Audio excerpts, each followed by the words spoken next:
Good morning. Good morning. We'll get started here. I want to first of all thank all of you for joining the Bipartisan Policy Center this morning as we launch our task force on higher education financing and student outcomes. I'm Bill Hoagland here with the BPC and have the pleasure of working with the staff on this task force as it focuses on those policy solutions for both affordability and accountability. I am particularly pleased to see this kind of a turnout here with everything else going on in this town this morning. And we were to be covered by C-SPAN, but they felt there was something else they wanted to cover, but we're okay, I think. I hope we can set aside for the next couple of hours here and focus on another major public policy issue as it relates to higher education. We here at BPC, Bipartisan, if you can believe it, Bipartisan Policy Center, we truly believe that higher education is an issue that is ripe for bipartisan reform, and particularly since we think the reauthorization, maybe not, of higher education will be back in front of the new Congress when they convene next year. But the difficult part, as always, as we all know, will be finding a consensus on financing and accountability in this rather politically polarized environment we live in. Fortunately for the BPC Task Force on Higher Education Financing and Outcomes is co-chaired by two very seasoned veterans who are no strangers to the strum and drum of a legislative decision-making process. Congressman George Miller and Congressman Buck McKeon are both former chairmen of the House Education and Workforce Committee, and they played an instrumental role in the passage of the 2008 reauthorization of the Higher Education Act.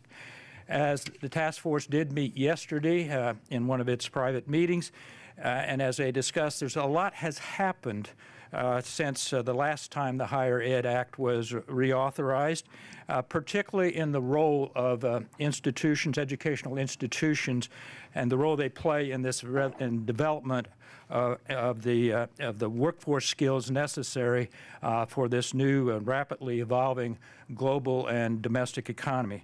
So I would like to express BPC's sincere appreciation to the two of them for their willingness to be called back onto the playing field to take on this challenging issue.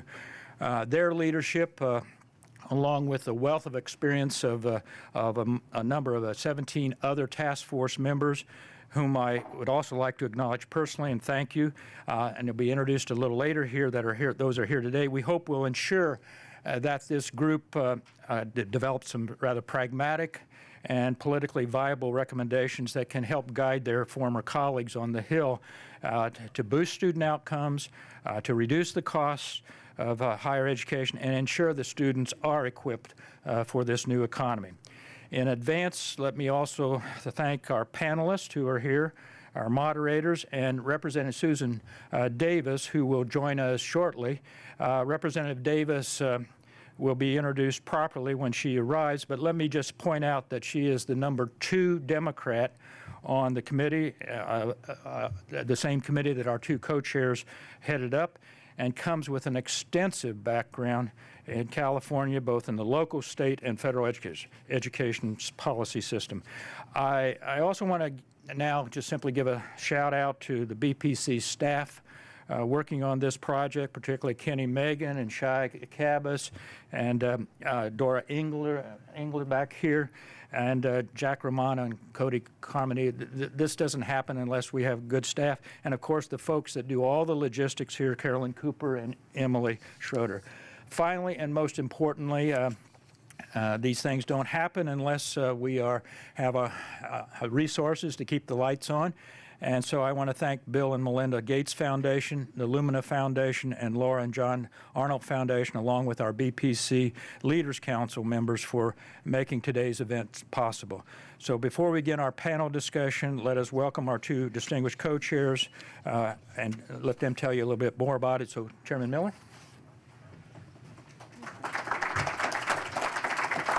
Thank you, Bill. Thank you all for being here. This is my second rodeo with the Bipartisan Policy Center, and I must say I was not very optimistic when we started the last tour, and I was delighted with the outcome at the end in terms of the impact we were able to have in the last Congress on tax policy and support for early childhood education and for families that need it. So I enter here much more optimistic than I did the first time, and I obviously look forward to working with Buck and with the panel members. We all recognize, or at least in this room, I think everybody recognizes the higher education is experiencing very, very profound changes coming in on almost every point on the compass. And their institutions all across the country are trying to innovate to meet the demands, whether it's with the financial needs of their students or the housing needs of their students, or it's linking themselves to the labor market and to the economy and to the future. And it's a struggle. And we have to give deep thought to how we proceed in that. Post-secondary institutions are not only innovating, but at the same time, the higher education systems serving different types of students. No longer do we have the traditional flow of those out of the K through 12 system into the higher education system, but we now know that the vast majority of college goers are not coming any longer from high school. Rather, increasing levels of adults are returning to school so they can acquire and meet the demand of the technical skills that are necessary for them to participate in the American labor market. For many students, traditional four-year degrees may not be the answer, which is why the federal and state needs to be increasingly focused on creating pathways of high-quality, short-term credentials for students who gain skills needed to excel in the 21st century labor market. Our federal aid system must be updated to better support traditionally served populations, while students of color, low-income students, first-generation students. Without a robust set of policies aimed at reducing the equity gaps in our systems of higher education, we will end up with the higher education breeding inequality within those systems, and that cannot be allowed to happen. It has been a decade since the Higher Education Act was last reauthorized, and it should come as no surprise that the federal policy needs to be updated to address these changes. Fortunately, the Bipartisan Policy Committee got there first with the idea that we've got to start moving the ball, and with the formation of this committee. And I think, again, I now believe that we will be able to have an impact, because I think that the needs of the institutions of higher education and meeting the demands and the manner in which those demands can be met through credentials and certificates that have been the discussion now for quite some time, maybe more outside the Congress than inside the Congress, now give opportunities for advanced education, for advanced placement in jobs, for advanced placement in the American labor market that were not available to so many people before, and in time updating of those skills and talents. But fortunately, BPC got here before the Congress, and it's really exciting for me to be able to work with my former chairman. I was his former chairman. You know, we've a little seesaw going on there in the Congress. And to be united around this effort, an issue that we obviously both care a great deal about. And coming from California, we see the impact and the changes that have to take place in our higher education system. So I look forward to the panelists who will be instilling additional information to us, to all of us on the panel. And Buck, I'd like to turn it over to you.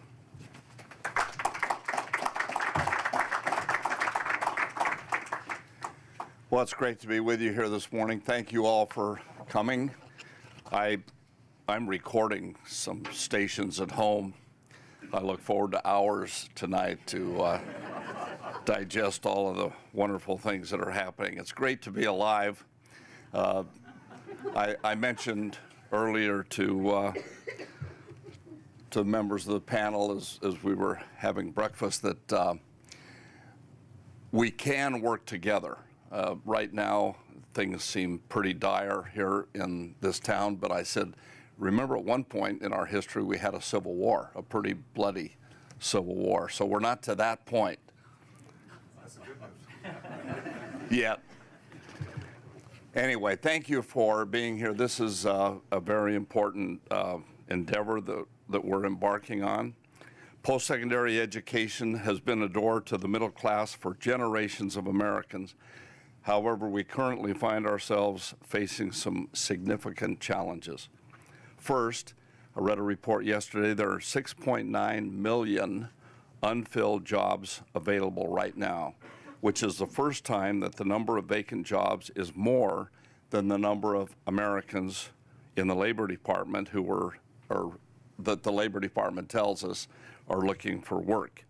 These jobs remain unfilled because employers say they can't find people with the skills that are needed. This skills gap problem not only denies individuals an opportunity to better themselves in the job market, it holds back our nation's overall economic growth in the global economy. Second, post-secondary education is now one of the biggest and most important expenditures that most American families will ever make after the purchase of their home. And actually, it's approaching the purchase of a home. Yet the federal government's financing programs to help them pay for these expenses are in many respects broken and out of date. With 9 repayment plans, 8 forgiveness programs, and 32 options for delaying payments through deferment and forbearance, is it any wonder that only slightly more than 1/3 of the borrowers are current on their loans and are actually paying down the balances? Third, too few students complete their education, and even fewer are really ready for the workforce. Most of the debate around the Higher Education Act over its 53-year history has been centered around helping people get into college. We need to be thinking more about ways of getting more people out of school and into the workforce, into good-paying jobs, and doing that as quickly as possible. With Congress now re-examining the programs authorized by the Higher Education Act for the first time in over a decade, there is an opportunity to make meaningful changes to address the challenges that we face today and will face tomorrow. Last time George and I worked together on higher education, he was a chairman, I was a ranking member. So I'm glad that now we're co-chairs. Actually, working with George was always very interesting. I don't know that there was ever much that we agreed on, but we worked together. And whether he was chairman or I was chairman, we understood what our positions were, and we did work together. I have a lot of respect for this man. I'm conservative, and that means, I don't know what that means anymore. Conservatives were all across the board, right? And he's a liberal. And there was never any question that he was a liberal, some question that I was a conservative, but he was the same here, or in Missouri, or in California. You knew where he was, and he was very passionate, and he believes strongly in what he says and what he's trying to do. And he still lives in California. I moved here. So he has to fly back and forth to these meetings. But I'll tell you, this is our second meeting. We started yesterday. We have a wonderful panel, and I am really pleased to be able to work with this esteemed group of higher education leaders. While we all come here with different experiences and political points of view, I think everyone here agrees that there is much that can be improved in post-secondary education. I'm hoping that through reasoned debate, consensus building, and insightful analysis, we can identify and hone the best ideas from both parties that will increase economic opportunities for all Americans. I'd like to introduce our distinguished panel. Robert Carrott, Chancellor, University of Maryland. Gary Carruthers, President, New Mexico State University. Actually, each of these people have paragraphs and pages that could be said about them, but I'm going to keep it just give you one of their titles. Michelle Asha Cooper, President, Institute of Higher Education Policy. Jim Douglas, former governor of Vermont. Brian Fitzgerald, CEO of the Business Higher Education Forum. Christine Gregoire, former governor of Washington. Carrie Healy, President, Babson College. Diane Van Hook, Chancellor, Santa Clarita California Community College District. She was my chancellor. In fact, I have an honorary degree from College of the Canyons. It's the only way I could get it. Martha Cantor, former Undersecretary of Education. Walter Kimbrough, President, Dillard University. General William Lennox, former Superintendent, United States Military Academy at West Point. Thomas Leppert, former Mayor of Dallas. Adam Looney, Senior Fellow, Brookings Institution.